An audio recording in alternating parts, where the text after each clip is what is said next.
Hi everyone, it's TanyaMFK here with your 52 Weeks of Momentum lesson recap. We are in week 23. If this is your first time, welcome. I am Tanya Marie Figueres Kreisinger, more easily known as TanyaMFK.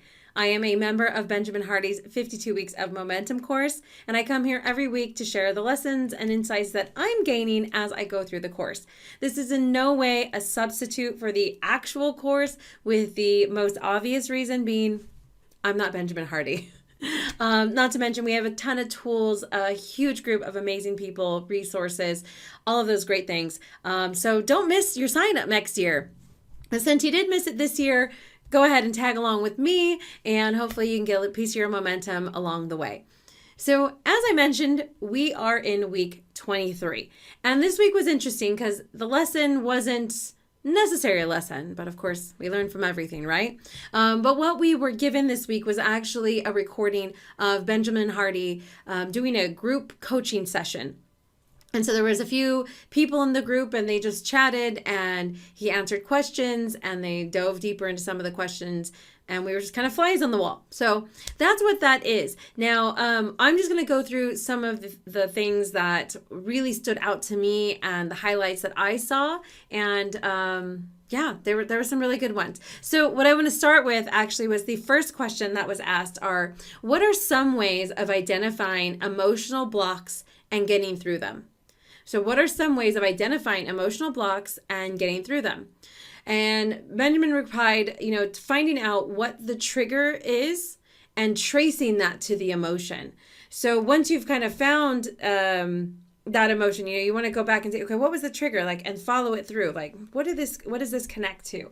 And he also said, pose the question you should ask yourself, is there something that I'm sabotaging? Is there something that I say that I want a certain way, but I'm doing everything against it? The most obvious example of something like that would be, I want to lose some weight, and then you go and eat a whole pack of cookies, right? That's self-sabotage. You say and really somewhere want this thing, but you're sabotaging it by the cookies. So identifying and finding those things are very helpful in trying to find these emotional blocks and getting through them. Another one is to ask yourself, are you noticing any patterns or themes in your life? For some people, a lot of us as entrepreneurs, some of those themes can be getting really excited about something and starting something and then not finishing it, and seeing that is a theme that keeps happening. And so you might see that in other places in your life, relationships, all different kinds of situations. So taking time to stop and think, what do those exist? What are they? And identifying them. And one of the best lines that I got out of this question that he said was, you can't get out of an emotional block through emotion. You have to change your attitude and your environment. So I'm going to say that again because it's that awesome. You can't get out of an emotional block through emotion, right? So if you're having a block there, you can't emotion, you're feeling yourself out of it. Oh, I'm so angry at it, I'm going to anger through it. It doesn't work. So you have to change your attitude and your environment, right? And if this is your first time hearing that, oh my goodness, go back and read Willpower Doesn't Work, because you might be hearing this go, well, how do I just change my attitude or my environment? Go back and read Benjamin Hardy's book, Willpower Doesn't Work. It will tell you all the ways to do that, okay? So the next question that was asked in the group is, what do you use to resolve negative emotions? So they asked Benjamin Hardy, what do you use to resolve negative emotions? What are your strategies? And he said, emotional intelligence and regulation comes from recognizing it and having strategies to resolve it, right? So, the first part, being, emotionally intelligent and regulating it, first you have to recognize it and have strategies in place, right? So he's not just having, oh, duh, you have to have strategies, but you have to have it beforehand. It's not a strategy you figure out in the moment. So the first is being aware of them, when this happens, or what is it? These negative emotions, are they there? What am I feeling? Oh, hey, I'm noticing that again, right? Because sometimes we feel it just creeps in and you're not aware of it. And you're like, oh, I'm just gonna, or you're just snapping at people. And you have to kind of check yourself, wait a minute. What's that coming from? Where is that? And what is the strategy I use to get through this? So some of the things that he does for himself when he recognizes that he's in that mind frame is he journals, goes to the gym, and has conversations with people to get clarity. And that one was a huge one for me. It seems so basic. And because I'm in my little work bubble, and if you're, first time visiting here, I travel a lot. I'm gone 6 months out of the year, and I live abroad, all of these things. So I'm in my own little bubble. So I don't necessarily talk to a lot of other entrepreneurs or even a lot of my friends because the time change and whatnot. So something that I did years ago, which was, hey, something's bugging me. I need to call and talk to somebody. Gosh, with times changing, most of us don't call anyone anyway. But having conversations with people that you trust, know, respect to get clarity, that is so huge. That is so helpful. And then, of course, going to the gym, we know that can blow off steam. So whether that's the gym or just going for a walk, taking some deep breaths if you can't get out of the house or something, or you're not feeling quite vigorous at the moment, just taking a moment, I think, is kind of the point. Like, use the gym to blow off steam or something to breathe, right? And then journal. And journal is huge. That's a theme throughout all of our lessons in this course. Journal, journal, journal. And in the journal, what he says some of the best focuses is to identify, okay, so this is what I'm feeling. Write it down. Open that journal or your desktop app, or whatever it is that you're using. And, this is what I'm feeling. I'm angry. I'm pissed. I'm sad. I'm hurt. Whatever it is, this is what I'm feeling.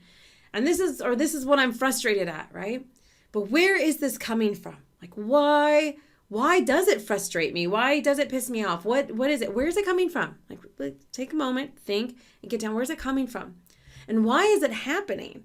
What is it? A lot in our younger days, I feel like it was easy to say, like, oh, well, that person's just trying to piss me off. Like, rarely is that actually anyone's specific goal. Like, I just want to make someone mad today. Like, no, that's not really, that's just rarely is a thing that happens. So where is it coming from? Why is it happening? Is it your perception of it? Is that person upset with you? Maybe they're hurt, whatnot, but where is it coming from? Why is it happening? Why is it happening? And what am I doing to cause this? Right? We also want to take, what is my responsibility in this situation, in this negative emotion? Where is my ownership in it? Is it the way I'm choosing to think and see something? Is it the environment that I've created that just makes things kind of blah? Depending on your situation, right? The question is, what am I doing to cause this to happen? Because 90% of the time, I'm going to say 100%, but let's just be nice and say 90% of the time, it's something that we're doing as well. Like, we have a big part of it, how we feel our lives. Guess what? It's us. And then what needs to happen? So what needs to happen? A lot of times, this is a question we don't ask when we're upset or we're hurt. What needs to happen for me to feel better, to not be angry, all of those things? And that sense of chain reaction of thoughts as well. Well, that person needs to say sorry. Okay, is that the thing? Is that going to make it go away? Or is there something still going to be in you? Oh, I'm still going to be mad though. Well, maybe something else needs to happen, right? So the point is, ask the question, what needs to happen? And how do I solve this? If you figure out what needs to happen, you might go, well, that's never going to happen though. Okay, then what part can you do to solve this? What's your part in it? Right, responsibility again. And what are the solutions, and then from there, this is what I need to do, right? That's what comes from that. This is what I need to do. So this is what I'm feeling. This is why I'm frustrated. Where is it coming from? What am I doing to cause this? Why is it happening? What needs to happen? How do I solve this? What are the solutions? And what do I need to do? Okay. So if you find yourself going through negative emotion and you want to resolve it, you need to have the emotional intelligence to recognize it, regulate it, and have strategies in place to solve it. So these line of questionings are a great strategy to use when it comes to journaling, or just, if nothing else, find something that works for you and have it ready to go, right? Have it ready to go. So the next question, another question that went over was how to prioritize different endeavors, like so many ideas at once. The person was saying, I want to do and trying to do like 5 different things. And this, for my entrepreneurs, right? This is everyday life. I want to do this and I'm trying to do this, but I have one of these. And some of you might be trying like 4 different businesses. I know when I was 27, I was like, I had like 5 businesses. It was totally unrealistic. But we're trying to do so many things at once. So how do you figure that out? Should you be trying all of them? Should you be taking 20 steps in one direction or one step in 20 directions?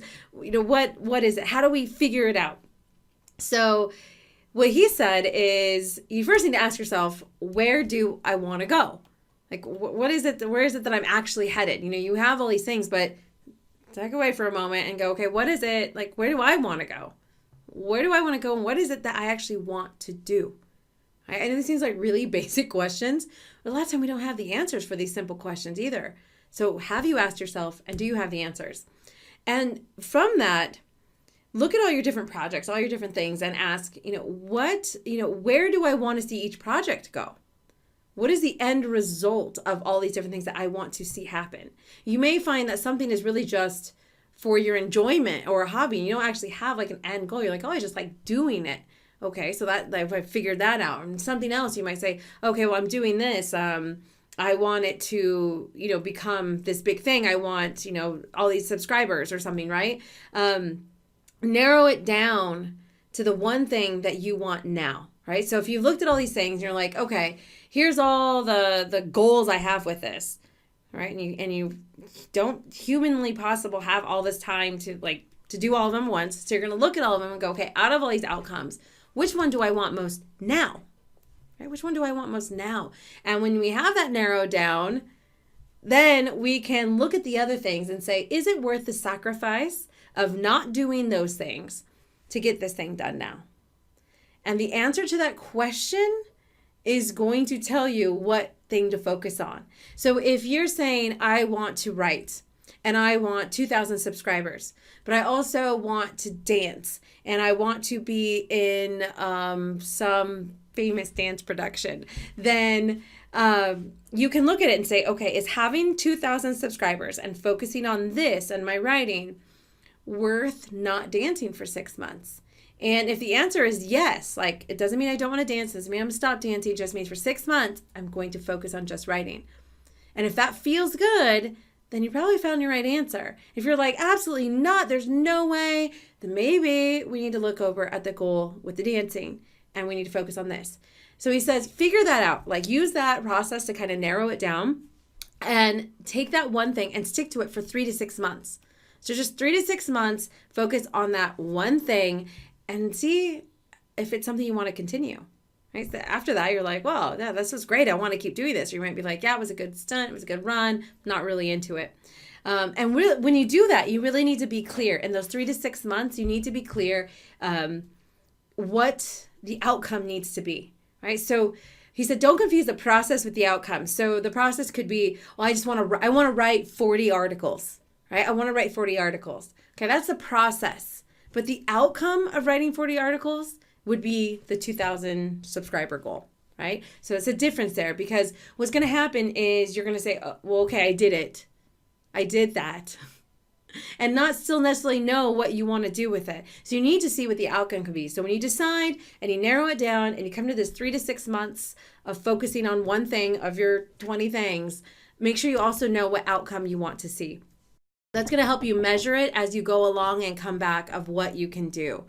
So the final thing is really looking at it as going, I did this versus I reached this goal. And this is going to help you with doing too much stuff. So there was only like 5 questions, I think, in the whole thing. And these were the ones that really stood out to me and that really helped. And I thought there was really some great moments and words of advice. So I hope that you were able to find the same thing and you got some gems out of this lesson. If you like this and you want to take this whole mindset and way of thinking and move it over to your business goals and endeavors, then definitely follow me at TanyaMFK on Facebook and Instagram. And make sure to click that subscribe button here and you'll get notified when our next lesson is up. Have a great day and I will see you next week. Bye.